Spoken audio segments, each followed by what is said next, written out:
You are listening to Processing Trauma Out Loud, conversations about trauma and healing from two women who are doing the work. Hey everyone, this is Kandace and Sher with Processing Trauma Out Loud. Sher, we're on part 3 of a series that we are calling Designed for Human Connection. And it's around the messages of attachment wounding. We believe in this so strongly because of the fruit that we've seen in our own lives and now the people that we know and people that we work with. So we've talked about this before, and we're probably actually always going to be talking about it to some degree. But last week we talked about the dismissive avoidant attachment wound, and the week before that we talked about secure attachment. But this week we're going to get into what does it feel like, what does it mean, how does it develop when you lean towards more of an anxious attachment wound or a preoccupied attachment wound. And we both also can relate to this. And so what are your thoughts when I say, Sher, how does an anxious attachment wound show up for somebody who leans towards that? Yeah, I think, again, and we kind of talked about this last week, but how can you tell what you are? I think it's look at your relationships. What do you do when there's conflict? What do you do when you feel that someone is moving away from you? Or when you feel like you want to get some distance, but somebody won't let you get distance? These are the kind of the telltale signs of how am I dealing with anxiety in the relationship? Am I avoiding that anxiety and therefore pulling away? Or am I preoccupied with that anxiety and doing everything I can to try to calm it down? And generally for the anxious attachment or the preoccupied attachment, it is going to be kind of going after that person. The thing that the anxiously attached person believes in the core of their being is if I can get them to see, if I can get them to understand what's going on here or what's going on with me or what I need or how much I love them or all of these things, like we want to get that person to see so that they'll come back, because we have this belief that if they come back, when they come back, the anxiety that I feel will reduce and dissipate, and then I will feel at peace. And this is the ongoing cycle that so many people are caught in. It is that exactly of things are going along well for a while, everything is smooth, and then something happens that triggers us.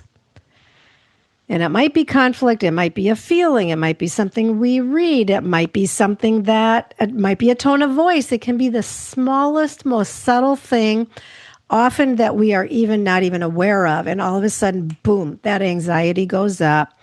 We feel insecure. And then it's like we want to bring a reduction to all of that, those anxious sensations in our body. And we believe that will happen through connecting with the person that we feel is pulling away. Mm-hmm. Yes. What did I miss? Nothing. That was so good. It made me think of, so the avoidant, so every attachment wounding has work to do, which just means ways that we heal that. Yep. For the avoidant, it's going to be the slowly, like you said, slowing everything down. It is going to take some work to step towards the other person. Okay. For the anxiously attached or preoccupied attached, their work in order to heal is to actually turn more towards themselves, to be able to understand that they have resources within themselves. Because the anxiously attached as children had the fear that they would not be okay because they never knew if their needs were going to be met or not. And because sometimes they were, that intermittent reinforcement causes them to believe, I've got to show up this way to get my needs met. And for that little child, it was true.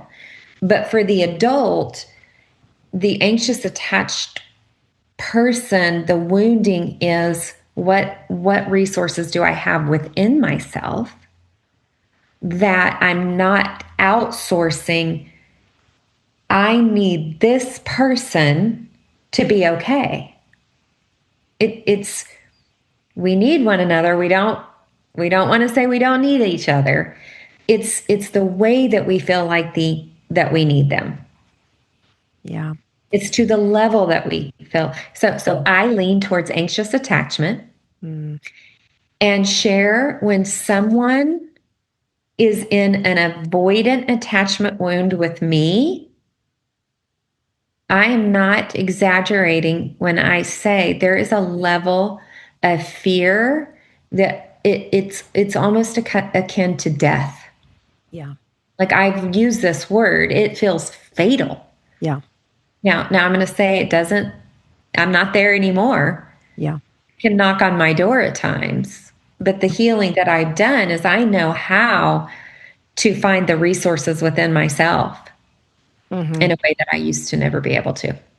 Yeah, I'm just picturing Kandace. I'm picturing two babies, with the same sense of need. The avoidant baby isn't crying. Yeah. They believe that nobody is coming. The anxiously attached baby is crying, striving, hoping, looking anxiously, like waiting, because sometimes that mother or that caregiver comes, and the baby is hoping they can figure out what it is that will get the care that they need today. And then we develop that as we grow. So the way that a 3-year-old looks anxiously is different than a 5-year-old, is different than a 10-year-old. But we hone in on we mature our methods of getting that connection. Yeah, that's a way to say it.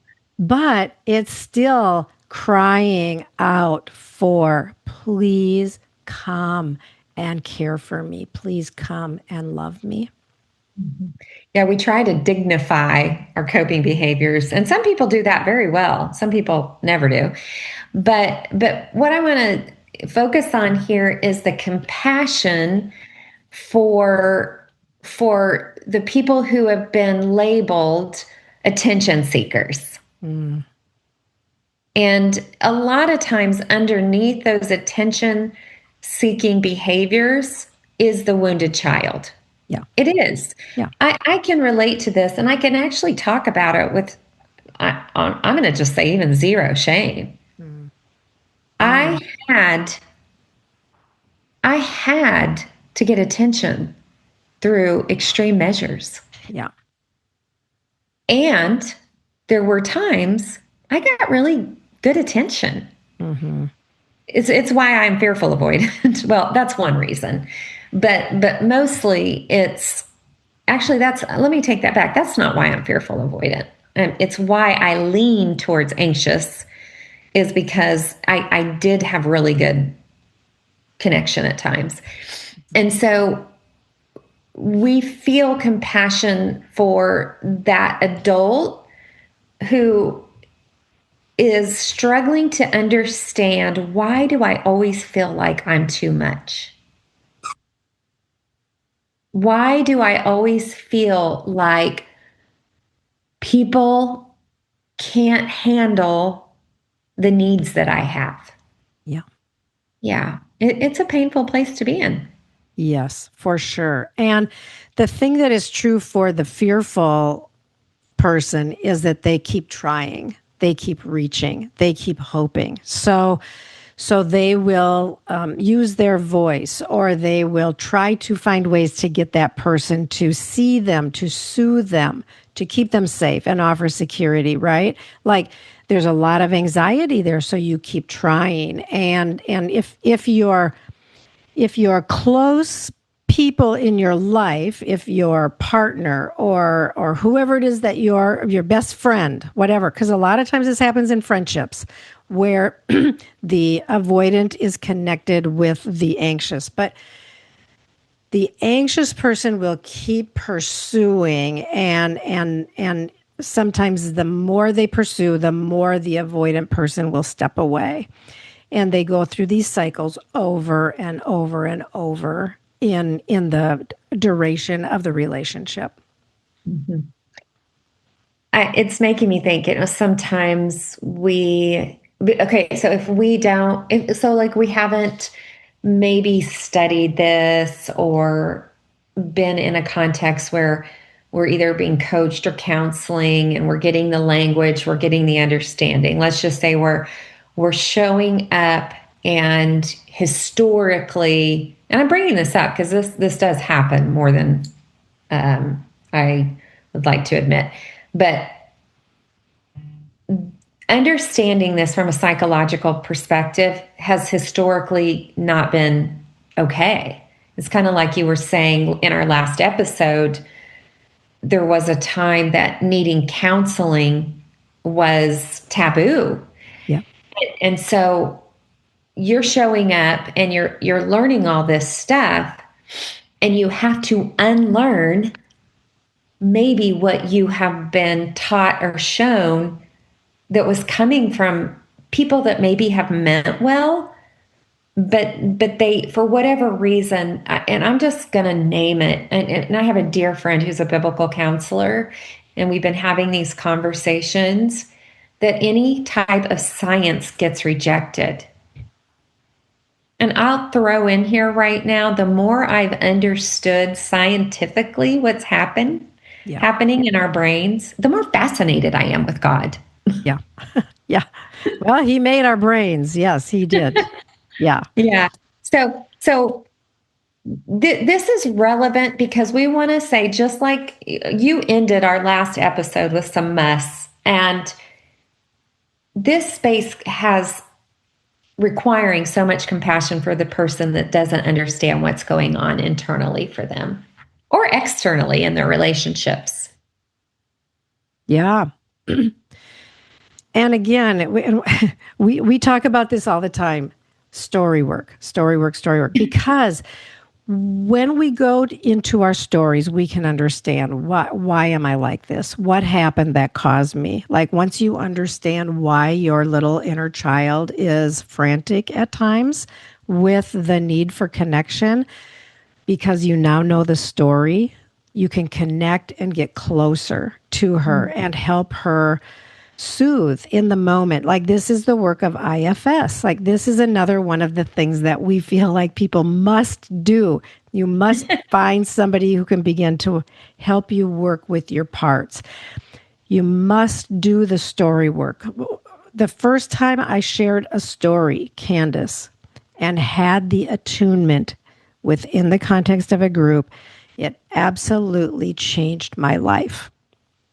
And I mean, I had done other work before, so that wasn't my first foray into self-help or therapy or anything like that. But the first time that in the context of a story, I received care, it changed my life.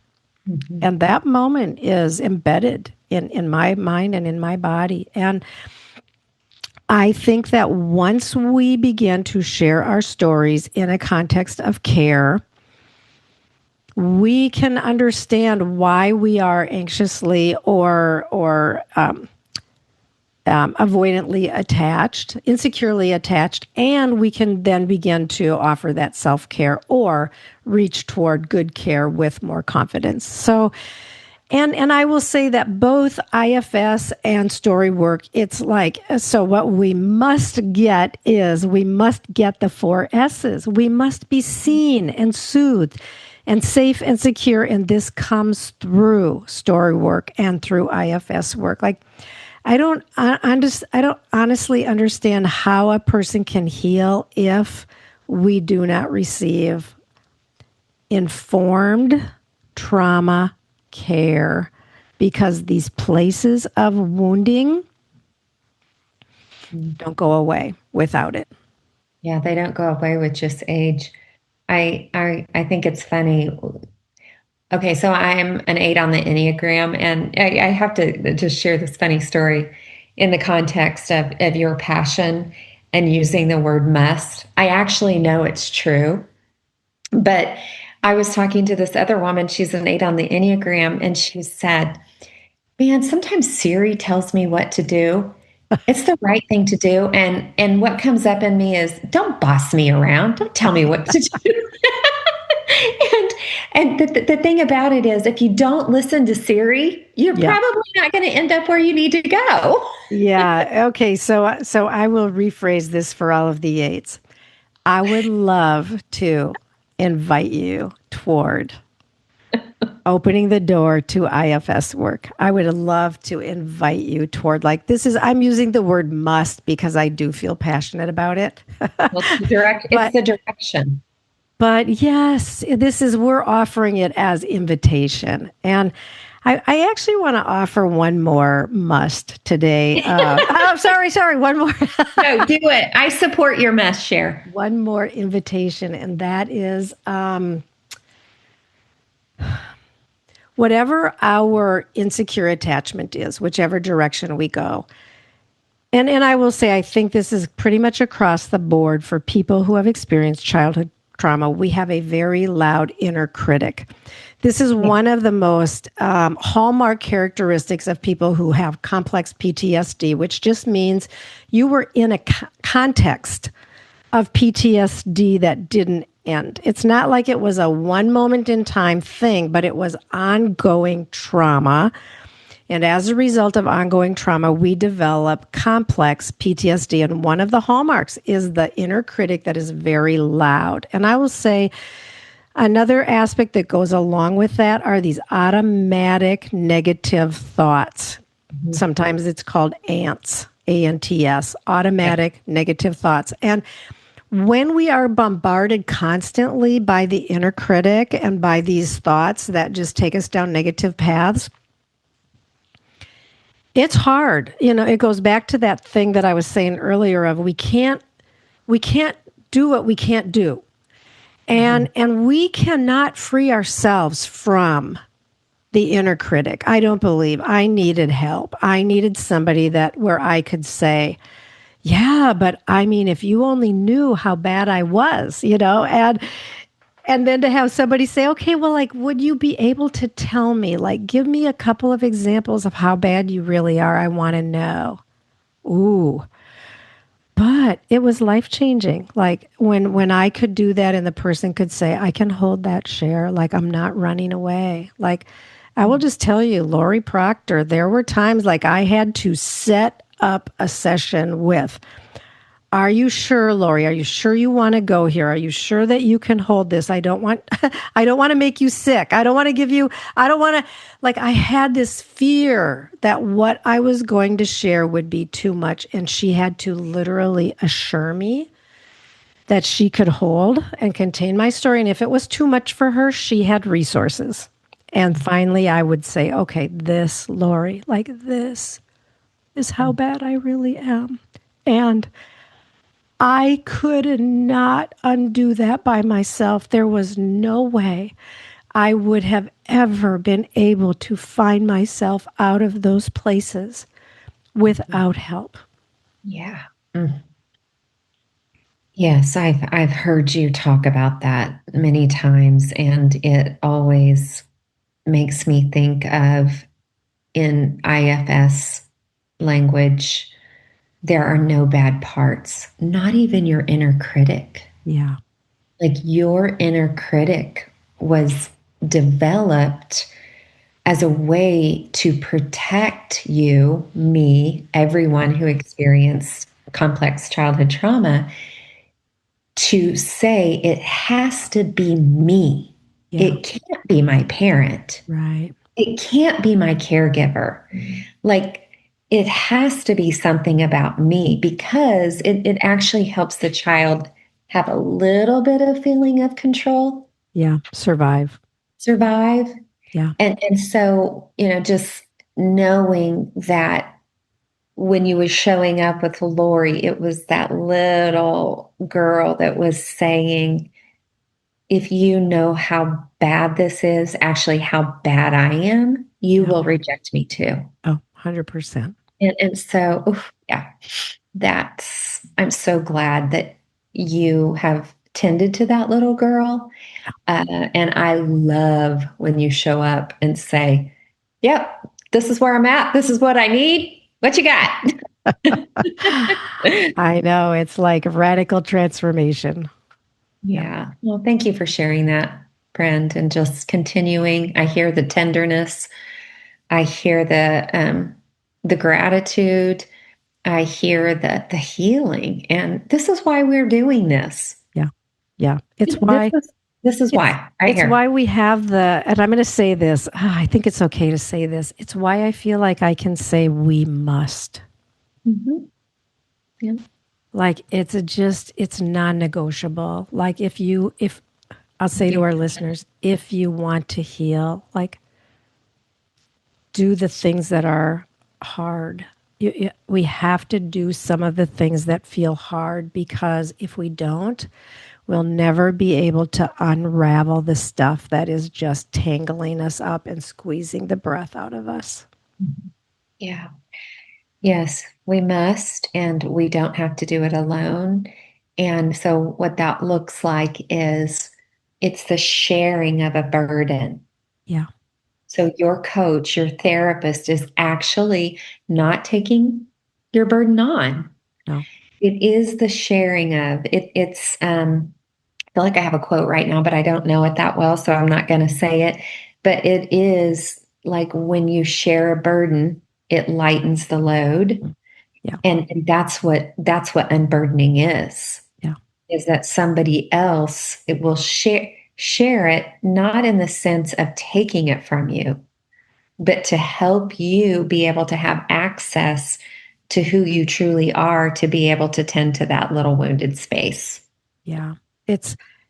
It's real transformation. I want to just share. I asked one of my clients recently. We had been working together for a period of time, and we were just kind of celebrating together, kind of this milestone in terms of time. And I said, when you think back on where were you when we first started compared to where are you today? And this was just spur of the moment, so she hadn't had time, and she didn't even think for a minute. And she said, Cher, when I met you, all I did was cry. I cried all the time. And she said, I'm not crying that much anymore. And it was just this beautiful testimony of transformation that happens when we have somebody who walks with us, like the pain that we have carried so with such heaviness and such pain. I don't know, with so much pain, like our load is lightened. Someone else is with us. We're not alone anymore, and our lives are changed. Well, I've never been your client, but I could actually say the very same thing that your client did. Share. When I met you, I feel like I cried all the time. Yeah. And I'm not that I still can't cry, but Yeah. it's so different. Yeah. So thank you again for your friendship, your commitment to do this podcast, and yeah, for showing up with me in a way that's helped me heal. And right back at you, friend. So much. Yeah. Good to meet you today. Love you. I love you too, Kandace.